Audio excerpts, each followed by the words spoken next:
welcome to part 3 of Mega Man 6. Remember that jet adapter we got? Well, we're going to put it to good use in Tomahawk Man stage. Especially since we also got his weakness weapon. Tomahawk Man is native to the United States. It's funny because he's a Native American and he also has cowboy robots by the name of Quick Draw. Yeah. Cowboy robots who shoot really deceptively fast. But other than that, this is a fun stage. But if there's one thing that's great about this stage, hold on, give me a second. Let me break this one barrel here. You can grind for E-takes. That one E-take I just picked up, once I beat this stage, I could go back and get more. That's what makes this so fantastic. Let's just skip this one. Or not and get a 1-up. By the way, this is a Met Dispenser. And that was a Met Dispenser. A few shots with the power adapter and you pretty much got this under control. Oh god, that hurt. Well, at least it's not insta-kill like Mega Man 5. But whatever the case, this is a straightforward stage, and it's actually a stage that has multiple paths.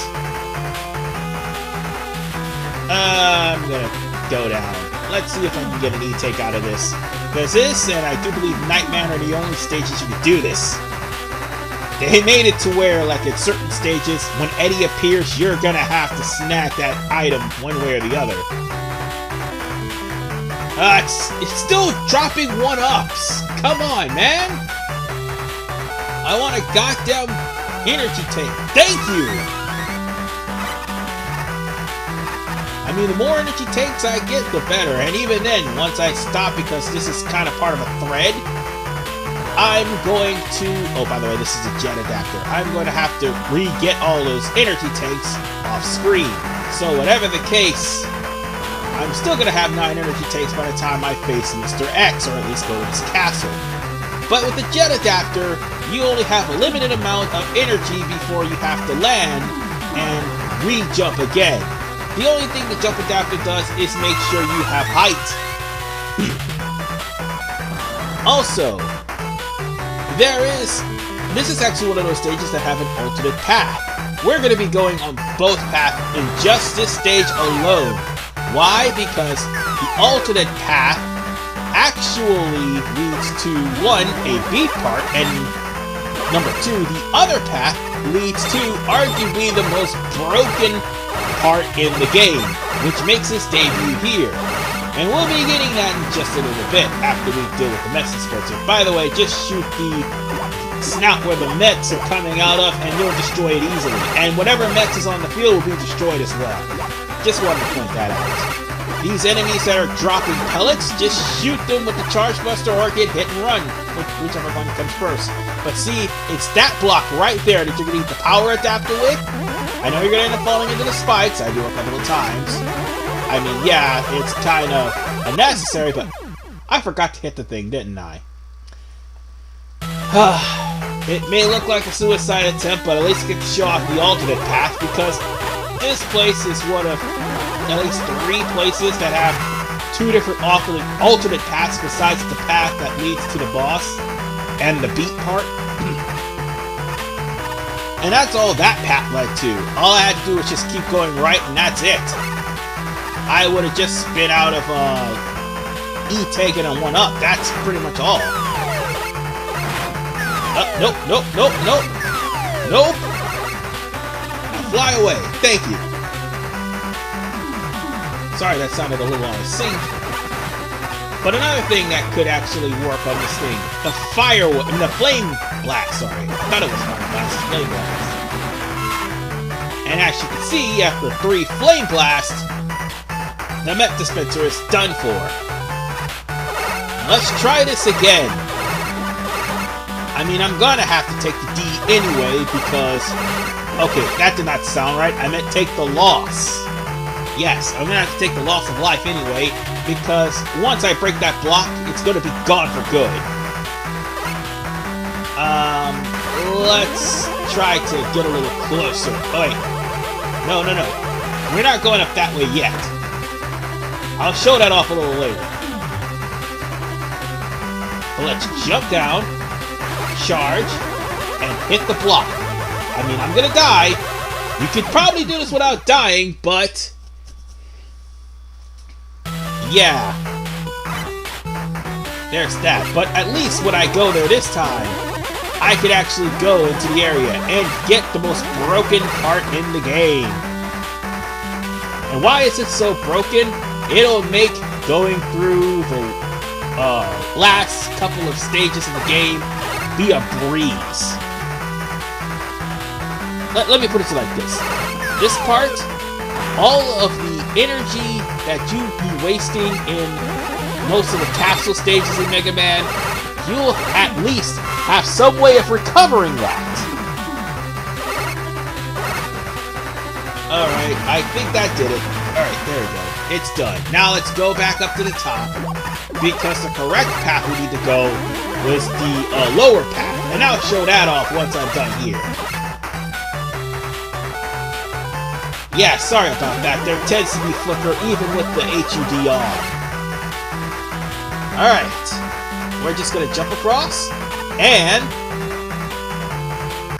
there's Proto Man! Proto Man is giving us the energy balancer.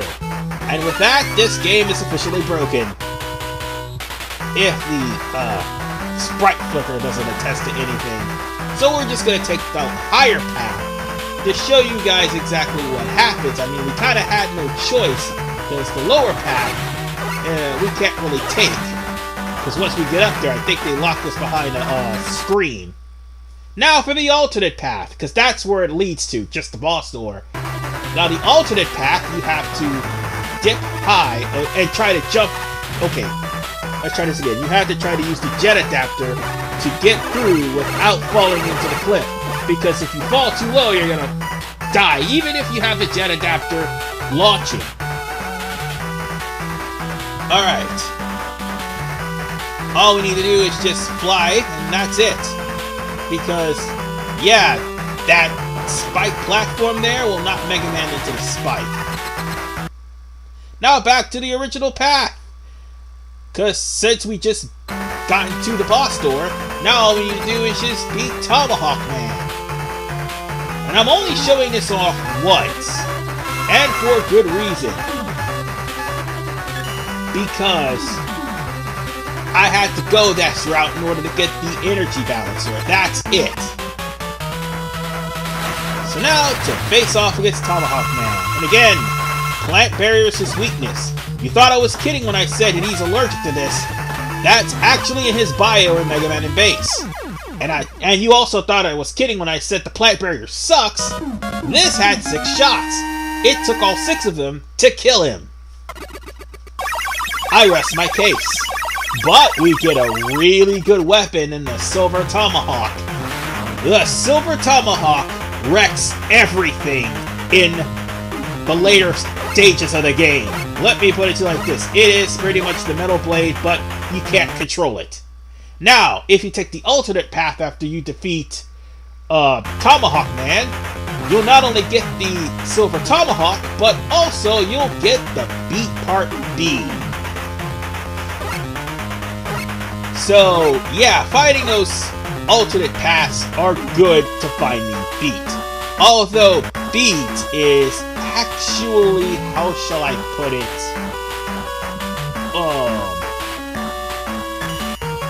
Nerfed. Oh, and by the way, that was an editing mistake on my part. Anyway, now it's time for us to take on Yamato Man, who is weak against the Silver Tomahawk. He is in Japan, which is ironic that Yamato means, Japanese. I don't get it. I guess it was a wordplay joke or something. But our path is right here. Instead of going up, you just break through the boulders, basically. You'll find that some of the paths are actually shorter than the long ways, or vice versa.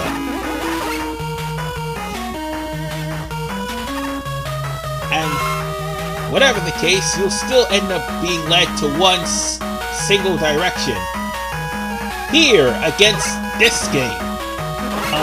I don't know what the hell this is. But, okay, let me rephrase this. It's kind of a guy riding a frog, throwing bombs at you. Just shoot it in the eyes with the Charge Buster, you'll do fine. And, yep, there's another E-Tank. I might as well take that too. And by the way, Mr. X's castle, really generous with the E-Tanks. So you'll never run out. Unless you really suck. And thankfully I don't suck too bad. Well, I suck, but not that much. By the way, you want to go up, not down. I mean, the HUD kind of gives away where you need to go, but you want to go up for this path. And in this path, of course, you're going to run into the spear guy who's just going to be waiting for you. That's okay.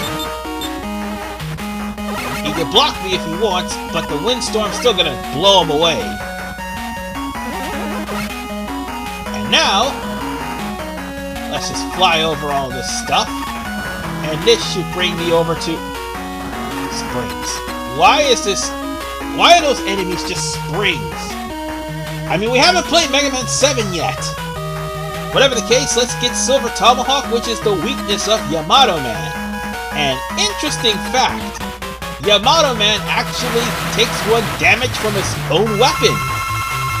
Yeah, go figure. I'll talk about that in a little bit, but for right now, just hit Yamato Man with the Silver Tomahawk. He'll try to pick up his spear and run into you.